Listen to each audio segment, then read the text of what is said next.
So here, let us understand the design procedure, whatever we have discussed earlier, through one design problem.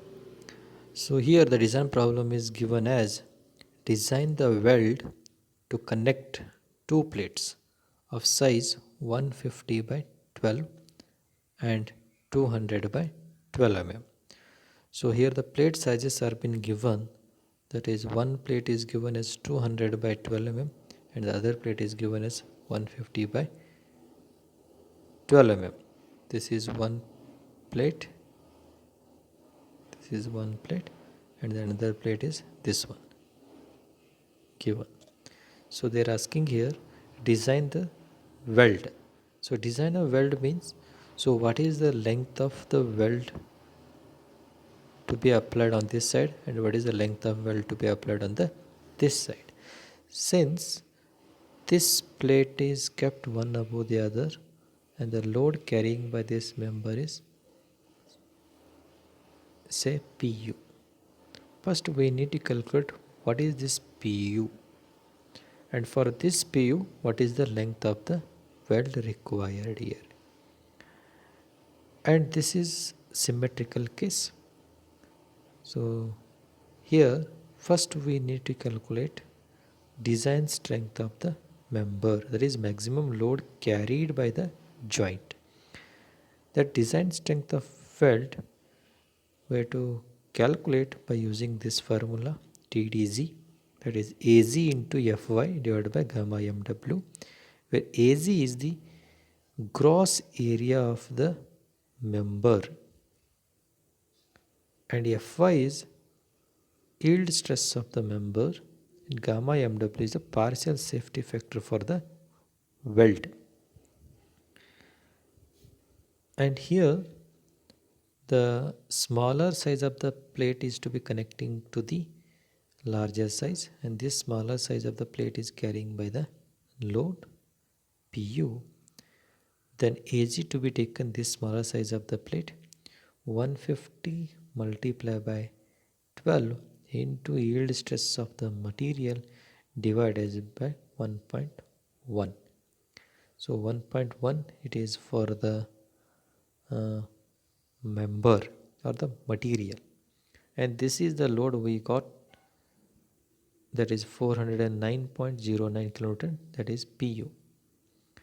Then after getting the load carrying by the member, then we have to calculate what is the size of the weld required.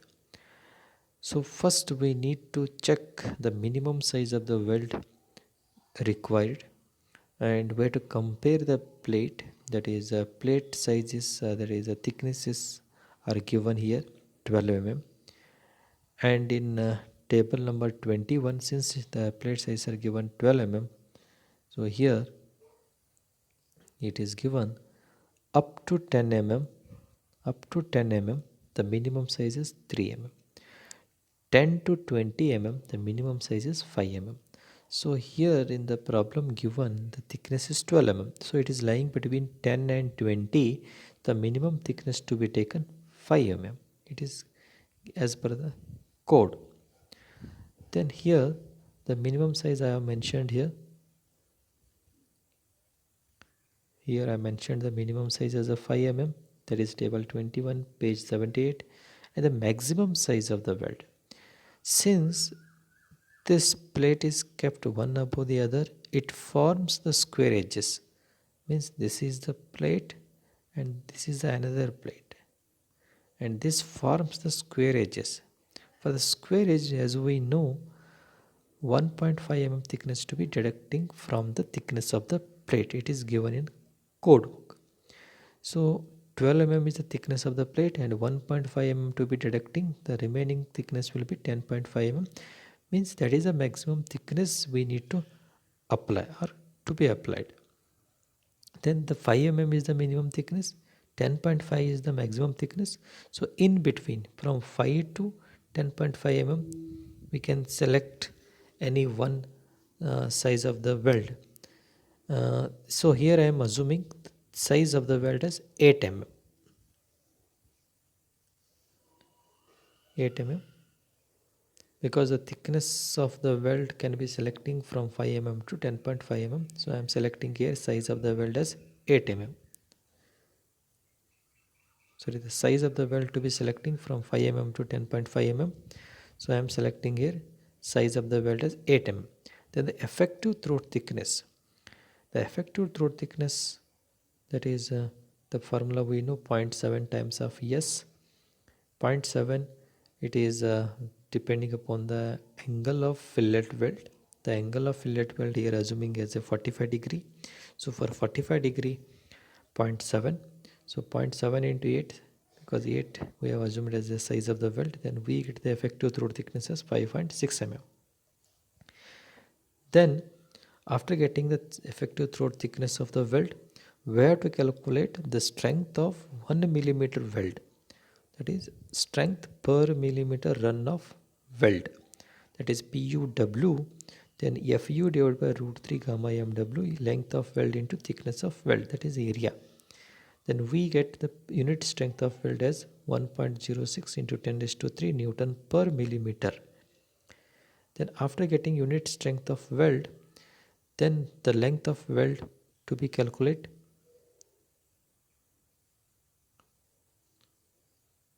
Then the length of weld, that is a load divided by strength. The load, as we know how much load to be carried by the joint, we have calculated. Then unit strength of weld also we have calculated. Then the length of weld required is this much. This is the length of weld required.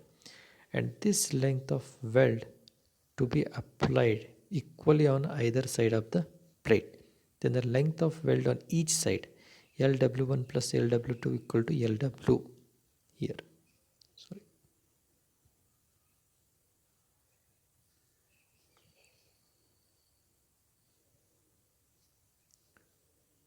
LW1 equal to LW1 plus LW2 equal to LW, but LW1 equal to LW2 because it's a symmetrical case.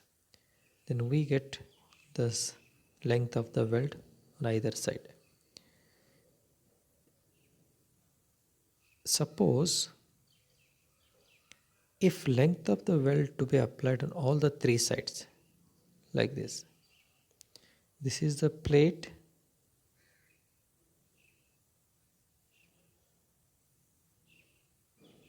This is the load. If length of load is applied on these two sides, then whatever the length we have obtained, total length, that is to be dividing by 2, then this side L1 and this side L2, then L1 equal to L2. Suppose length of the weld to be applied on third side also, that is third edges, then we get